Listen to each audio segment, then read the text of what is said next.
अस्सलाम वालेकुम मेरी प्यारी सी यूट्यूब फैमिली, कैसे हैं आप सब लोग। मैं बिल्कुल ठीक ठाक हूँ, अल्लाह का शुक्र है जनाब। और मुझे उम्मीद है कि आप सब लोग बिल्कुल ठीक ठाक होंगे, खैर खैरियत से होंगे और अपने अपने घरों में खुश और आबाद होंगे। आज के व्लॉग का आगाज़ जनाब हो रहा है थोड़ी सी क्लिनिक से, समझ लें थोड़ा क्लीनिंग हो रही है, थोड़ा टाइडी अप हो रहा है। मैंने आपको बताया था कि लास्ट डेज़ में मैं बहुत ज़्यादा बिज़ी थी अपनी अपॉइंटमेंट्स के साथ, तो ये यहाँ पे फ़ैन लगाया हुआ था क्योंकि काम करते हुए मुझे बहुत ही गर्मी लगती है, तो इसलिए फिर ये फ़ैन यहाँ रखा था, यहाँ से ये उठा रही हूँ। और ये ड्रायर और स्ट्रेटनर वगैरह मैंने यहाँ पे सामने ही रखे हुए थे साइड पे करके, सोफ़े की साइड पे, ताकि यहाँ पे ही जगह बनी रहे। बहुत सारी गर्ल्स या सिस्टर्स मुझे कमेंट्स करती हैं और मुझसे पूछती हैं कि मेरा सैलून कहाँ पर है। तो मेरा कोई सैलून नहीं है, मैं घर पे ही करती हूँ। कोई अपॉइंटमेंट्स जो मेरा इलाका है, जितने भी लोग रहते हैं जिन को पता है कि मैं ये काम करती हूँ, वो लोग मुझसे अपॉइंटमेंट बना लेते हैं। कुछ लोग मेरे घर आ जाते हैं और कई लोगों के घर पे मैं ट्रैवल करके चली जाती हूँ और ख़ुद से ट्रैवल नहीं करती हूँ क्योंकि आप सबको पता है मेरी गाड़ी अभी पास नहीं है, मैंने गाड़ी नहीं पास की हुई। वो तो पता नहीं कौन से ज़माने में जाके होगी, लेकिन जिस किसी ने फिर मुझसे करवाना होता है तो वो मुझे खुद ही पिक एंड ड्रॉप दे देते हैं, और अगर पॉसिबल हो तो फिर मैं अपने हस्बैंड से भी पिक एंड ड्रॉप ले लेती हूँ। डिपेंड करता है, क्योंकि जो लोग गाड़ी पास होते हैं वो खुद ही आके मुझे कह देते हैं कि भाई हम ले जाएंगे आपको। लेकिन जिन्होंने गाड़ी नहीं पास की हुई होती, फिर थोड़ा मसला होता है, तो वो ये कहते हैं कि हम टैक्सी के पे कर देंगे, आप टैक्सी पे आ जाएँ। लेकिन फिर ये होता है कि अगर मेरे हस्बैंड अवेलेबल हों वो मुझे छोड़ देते हैं, या फिर मेरे हस्बैंड के भांजे जो साथ रहते हैं वो भी मुझे, अभी जब से वो रहने लगे हैं तो कभी कभी वो भी ड्रॉप कर देते हैं। तो मेरा कोई सैलून नहीं है जहाँ पे जो है मैं आपको बताऊँ या एड्रेस दूँ। अगर आप मेरे इलाके से हैं या पास कहीं हैं या आप मेरे से रेडी होना चाहते हैं तो फिर आप मुझे इंस्टाग्राम पे डीएम करें और वहाँ से फिर मैं आपको बता सकती हूँ। तो हम लोग अरेंज कर लेंगे जिस तरह से भी होगा, ठीक है। मैं आपको पिक्चर्स भी भेज दूँगी, अगर आपको काम पसंद आए तो फिर आप जो है वो मुझे बुक कर सकते हैं। अच्छा, मेरी जो लास्ट वीडियो थी उसके ऊपर बहुत सारे मुझे कमेंट्स आए थे, उसका बहुत ज़्यादा शुक्रिया सबसे पहले। और ये जो अभी आपको क्लिप नज़र आ रहा है, मेरी जो है वो अम्मी जी को पूरा 1 साल हो गया फ़ौत हुए हुए। लास्ट ईयर मैंने आपके साथ शेयर किया था कि मेरे हस्बैंड की जो अम्मी है वो बहुत ज़्यादा बीमार थी, और फिर अचानक से बस फर्स्ट मुहर्रम था, शाम को हमें बस इस तरह से कॉल आई और पता चला था कि उनकी डेथ हो गई है। जब भी फर्स्ट मुहर्रम आता है ना तो हमारे घर पे बहुत ही ज़्यादा, मुहर्रम में वैसे ही सैड होता है बंदा, लेकिन आप यकीन करें कि ये वाला फर्स्ट मुहर्रम इतना सख्त था। मेरे हस्बैंड को ना देख के मुझे बहुत ही ज़्यादा दुख हो रहा था, वो अपनी अम्मी के बहुत ही ज़्यादा करीब थे। वैसे ये दुख ऐसा होता है कि भुलाए नहीं भूलता, लेकिन जब स्पेशली वो दिन आता है ना तो फिर ये बहुत ही ज़्यादा ज़ख्म दोबारा से ताज़ा हो जाता है।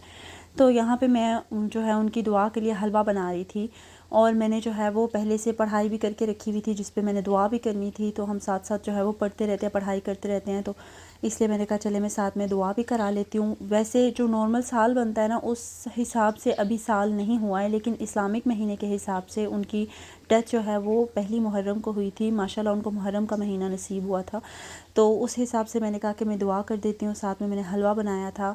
अच्छा, इसकी रेसिपी जो है वो तो मैंने भूल ही गई हूँ, बीच में बिल्कुल नहीं दिया। हलवे की रेसिपी मैं आपको दे देती हूँ, अगर आप लोगों में से कोई ट्राई करना चाहे तो इस तरीके से करिएगा, बहुत ही अच्छा इस तरह से बनता है हलवा। स्टार्टिंग में आपने देखा कि मैंने बादाम जो है उनको क्रश कर लिया था, बहुत ज़्यादा उनको आपने नहीं, ऐसे पाउडर नहीं बनाना होता, बस क्रश करना होता है।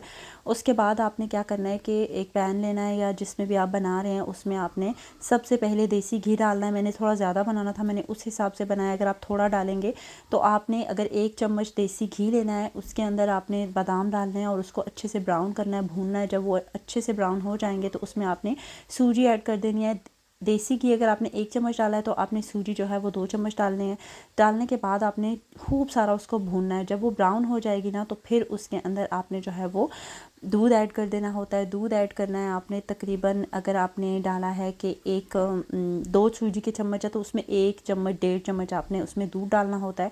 और फिर साथ में आपने इसके अंदर थोड़ा सा मिक्स करके फिर उसमें चीनी डाल देनी होती है। चीनी आपने जितनी आपने सूजी लेनी है उतनी आपने चीनी डालनी है। अगर आपने सूजी का जो है वो 1 चम्मच लिया है तो चीनी भी आपने पूरी 1 चम्मच डालनी है।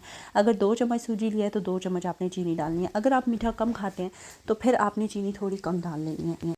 चीनी जब आप डालेंगे तो वो पिघल जाएगी और थोड़ा शीरा बन जाएगा, और इस तरह से आपने इसको खूब ड्राई होने देना है। चीनी डालने के बाद ये थोड़ा सा पानी छोड़ देगा और इसको आपने खूब ड्राई करना है। जब ये अच्छे से भून जाएगा, ड्राई हो जाएगा, तो फिर आपने हलवे को अच्छे से खूब सारा भून लेना है, बिल्कुल ड्राई कर देना है। और ड्राई करने के बाद आपने चम्मच की मदद से इस तरह से इसको हिलाना है।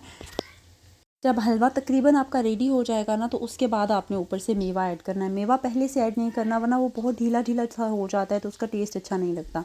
इस तरह से बस मैंने बना लिया था ये, और उसके बाद फिर जो है वो हमने पहले सब ने दुआ की थी।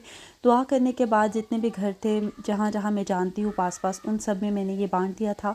अभी मैंने ख़त्म करवाना है, लेकिन ये जो है वो फ़र्स्ट मुहर्रम की जो दुआ थी वो मैंने पहले करवाई थी, और फिर उसके बाद जो है वो इंशाल्लाह मैं आपके साथ वो भी शेयर करूँगी।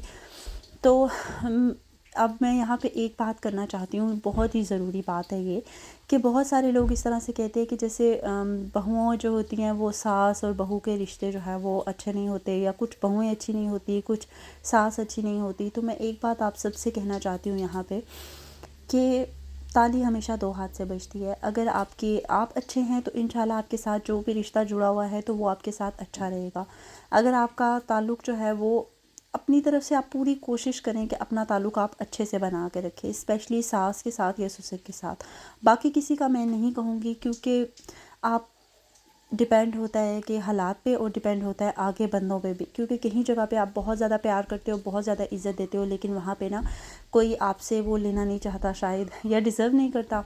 ये मैं कहना नहीं चाहती इस बारे में ज़्यादा कुछ, लेकिन थोड़ा बहुत तो कहना बनता है। लेकिन जहाँ तक बात है सास ससुर की, तो मेरी एक बात हमेशा याद रखिएगा कि सास ससुर बिल्कुल भी सास ससुर नहीं होते हैं, माँ बाप होते हैं। अगर आप उनको माँ बाप की तरह ट्रीट करेंगे ना, तो एक ना एक दिन वो आपके माँ बाप बन के दिखा देते हैं। हाँ, मैंने बहुत सारी जगहों पे ऐसे देखा है, कुछ सास ससुर जो होते हैं वो नहीं बनते हैं ऐसे। मेरे केस में ऐसे है कि मेरे सास ससुर दोनों ही, अल्लाह पाक उनको जन्नत में जगह दे, दोनों ही बहुत प्यारे थे, बहुत अच्छे थे, और मेरे साथ उनका रिलेशनशिप इतना ज़्यादा प्यारा था कि मैं आपको क्या बताऊँ। मेरे शादी के 7 साल में मेरे साथ कभी भी उनका ऐसा कोई ऊंच नीच नहीं हुई, कभी कोई इस तरह की बात नहीं हुई, अल्हम्दुलिल्लाह।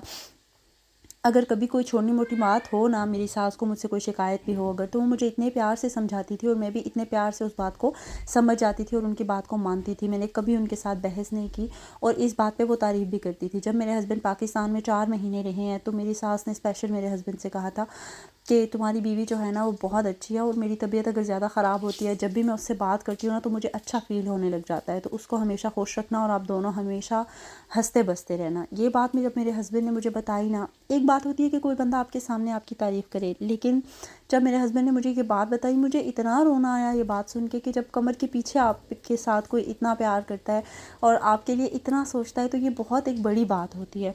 अल्लाह पाक उनको जन्नतुल फिरदौस में आला मकाम अता फरमाए। मेरी आप सबसे गुजारिश है कि आप मेरी मदर इन लॉ के लिए दिल से दुआ कीजिएगा कि अल्लाह पाक उनको जन्नत की ठंडी छाँव में रखे, अल्लाह पाक उनका अगला जहान बहुत अच्छा करे। उन्होंने दुनिया में बहुत प्यारी ज़िंदगी गुजारी है, अल्लाह पाक इससे भी ज़्यादा अच्छा आगे उनका नसीब करे। अल्लाह पाक उनको जन्नतुल फिरदौस में आला मकाम अता फरमाए, आमीन सुम आमीन। आप सब ने उनको दुआओं में याद रखना है। उनके साल में जो है जितना भी आप लोगों ने कर सकते हैं आप लोग ज़रूर कीजिएगा। अगर हो सके तो आप सब एक एक बार दुरूद शरीफ पढ़ के उनके लिए दुआ कीजिएगा। आपका बहुत ज़्यादा शुक्रिया।